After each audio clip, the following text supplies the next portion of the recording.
Historia de Europa. Fisher. Capítulo 1. Orígenes. En los últimos 3 milenios, pocos han sido los cambios en la configuración geográfica o en las condiciones climáticas de Europa. Acá y allá el mar ha ganado extensión a expensas de la tierra, o ésta ha usurpado espacios antes pertenecientes al mar. Acá o allá, las arenas han invadido una bahía, un río ha cambiado su curso, un cerro se ha desmoronado, pero las grandes corrientes de la historia no han sido ni han podido ser alteradas por cambios tan insignificantes. En su aspecto físico general, la Europa de la época homérica era, de hecho, la misma que la de ahora. No siempre ha sido así. El testimonio de la geografía muestra que en épocas anteriores de la historia del mundo, el área que ahora conocemos como Europa sufrió transformaciones en gran escala, aunque se operaron lenta y gradualmente durante grandes espacios de tiempo. El clima era unas veces más frío, otras mucho más cálido que el que hoy tenemos. En determinados tiempos, manadas de renos migraban a través de Francia o de la Gran Bretaña. Otras veces los cazadores en las selvas de la Europa occidental seguían cautelosamente el rastro de los elefantes, de los hipopótamos y del tigre de colmillos de sable, animales que ahora solo se encuentran en las regiones tropicales o semitropicales del mundo. Hubo un tiempo en que la península escandinava, las islas británicas y la mayor parte del norte de Alemania estaban cubiertas con una vasta capa de hielo, una época en que el hombre podía cruzar el mar de Irlanda, el mar del norte o el canal de la Mancha a pie, seco, o pasar a África o a China sin tener embarcaciones de vela o de remos. En ese largo periodo de la historia humana, que duró posiblemente 300.000 años, Europa se prolongaba hacia el oeste 100 millas más allá de sus actuales bordes. El Báltico era un lago de agua dulce y el Atlántico no había irrumpido todavía en el Mediterráneo, ni el Mediterráneo tenía comunicación marítima con el Mar Negro. En muchas épocas de la geología, las distintas partes de Europa tenían un aspecto totalmente diverso que el de hoy. Las islas del Egeo eran pequeñas eminencias en una extensión de tierra habitada por el elefante, el rinoceronte y el mastodonte. La llanura de Hungría era un desierto salitroso que se prolongaba hasta el Caspio. Las montañas de Harz eran una pequeña isla. La Gran Bretaña se desmenuzaba en un cierto número de pequeñas partes que flotaban en un mar de hielo inhospitalario. El lugar de la Roma imperial se ocultaba bajo una superficie de agua que nadie cruzaba. Solo después de múltiples cambios continuados hasta los últimos tiempos miocenos se fijaron los contornos principales de Europa tal como son ahora. La nueva estructura de Europa era de importancia capital. Las vías acuáticas abiertas en su parte sur, del Atlántico al Mediterráneo en el sur y hacia el Báltico en el norte, el establecimiento de una comunicación marítima entre el Egeo y el Mar Negro a través de los Dardanelos, el Mar de Mármara y el Bósforo, dieron a Europa un clima suficientemente templado y sujeto a variaciones de calor y frío bastante moderadas para proporcionar los más favorables estímulos a la actividad y a la empresa. El mar es una fuente de frescor infinito. La penetración del continente europeo por los largos brazos de mares interiores no solo ha impulsado la intercomunicación con todas sus consecuencias para el desarrollo del comercio y de la sociedad, sino que ha impedido en la parte de Europa que se halla al occidente de los pantanos del Pripet el estancamiento social y político que prevalece en el corazón de los grandes continentes. Pero los beneficios de la naturaleza se distribuyen con desigualdad.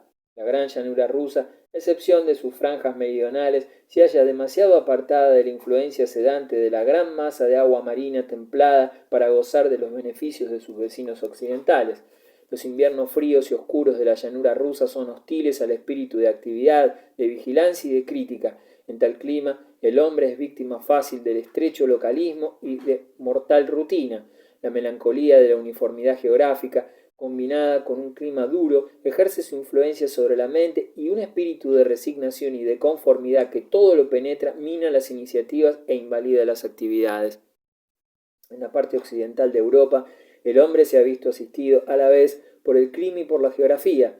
La ondulación de las colinas y las cadenas de montañas endulzan la monotonía de los espacios planos. Hablando en sentido figurado, el mar purificador es siempre vecino. Excepto en el norte de Alemania, no hay grandes extensiones de llanuras monótonas, y aun allí esta es relativamente estrecha y limitada en uno de sus lados por las aguas del Báltico. En toda esta parte occidental de Europa la naturaleza parece haberse consagrado a ofrecer toda clase de variaciones apropiadas para refrescar y animar la raza humana. Las colinas y los valles se entremezclan, las cadenas de montañas se interrumpen por los puertos y nunca son tan altas que opongan una barrera insuperable al paso del hombre. Las llanuras son bien regadas. En el norte escandinavo, en que el invierno es extremoso, siempre están próximos el mar o las montañas. En Grecia o en España, en donde el calor es más fuerte, no es nunca insoportable, como en la India. Todo facilita el movimiento humano, la mezcla de las razas y el desarrollo de hábitos activos de pensamiento y de empresa. Mucho tiempo antes de comenzar la era propiamente histórica, el hombre hizo su aparición en Europa.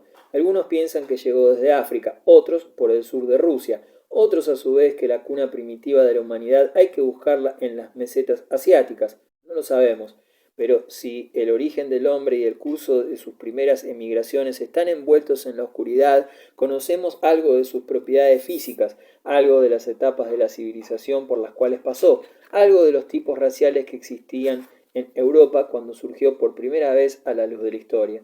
Al principio del período neolítico, cuando el gran casquete de hielo había retrocedido ya del continente europeo y el clima se había hecho tolerable para la especie humana, parece que el hombre europeo se distribuía en tres tipos principales: el mediterráneo, el nórdico y el alpino. El mediterráneo y el nórdico coincidían en ser de cabeza alargada o dolicocéfala, aunque el nórdico, probablemente por efecto de influencias climáticas, era de tez más clara, más lento en madurar y más musculoso que el mediterráneo. En agudo contraste con estas dos razas doricocéfalas, la una parecida al bereber moderno y la otra al sueco actual, se halla la otra raza de cabeza redonda o braquicéfala, más rechoncha a veces, como en los Alpes ilíricos, de estatura alta y de tez más morena. Otras, como en Suiza y en los Alpes franceses, baja y corpulenta, parece haber llegado a Europa desde el este, y los etnólogos la conocen como raza alpina por el hecho de que ocupa densamente las cadenas de montañas que dividen el norte del sur de Europa. No es probable, en todo caso, que tales razas poseyeran ningún sentido de conciencia o de exclusivismo racial. Los alpinos se mezclaron libremente con los nórdicos con los mediterráneos. Casi en todas partes encontramos indicios de tipos intermedios o de supervivencias de épocas anteriores. En las islas británicas, por ejemplo, la población era doricocéfala y de carácter intermedio entre las dos razas diferenciadas, alta, seca y morena en partes de las tierras altas de Escocia y en el norte de Gales o en Irlanda, y de tipo intermedio entre las distintas razas fundamentales casi en todas partes. En Finlandia las cabezas anchas asiáticas se mezclaban con los dolicocéfalos nórdicos.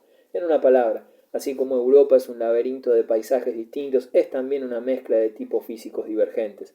Cuando la época glacial vino a terminar y Europa se rehacía milla a milla de la helada desolación anterior, los cazadores del sur avanzaban hacia el norte por las praderas y las bahías siempre verdes a través de los bosques de hayas y de encinas, persiguiendo la caza con sus flechas y dardos de sílex. El Homo sapiens había comenzado su larga contienda con la naturaleza. El peligro y la necesidad aguzaban sus sentidos y le daban confianza en sí mismo. Aprendió a hilar, a tejer, a vestirse a sí mismo para resguardarse del frío. Gradualmente perfeccionó sus armas contra las bestias fieras del bosque y sustituyó la piedra por el bronce por el hierro, la vela, la rueda, la domesticación de los animales. Tres de los inventos más importantes en la historia humana son de este periodo sin memoria. Gradualmente, el cazador se convirtió en agricultor, de modo que algunos milenios antes del comienzo de la historia ya vivía en Europa una población de campesinos y allí, secularmente, dependiendo del ciclo inmutable de las estaciones, sembraba, araba y recogía las cosechas, criaba bueyes, cabras, ovejas y cerdos, practicaba con habilidad extraordinaria las artes y los oficios de tejer y construir, la talla y la cerámica, y adoraba la naturaleza en sus múltiples formas, terribles o benignas, siendo la religión un fenómeno extendido casi universalmente. En esta civilización pasiva que se desarrollaba entre cabañas y poblados dispersos, hacia el segundo milenio antes de Jesucristo, se insertó una nueva fuerza perturbadora. De la vecina Asia, no sabemos a través de cuántas oleadas o infiltraciones, llegó un pueblo que había domesticado el caballo salvaje, haciéndolo útil para las necesidades del hombre, y había descubierto con la utilización del hierro el secreto convincente de la espada tajante.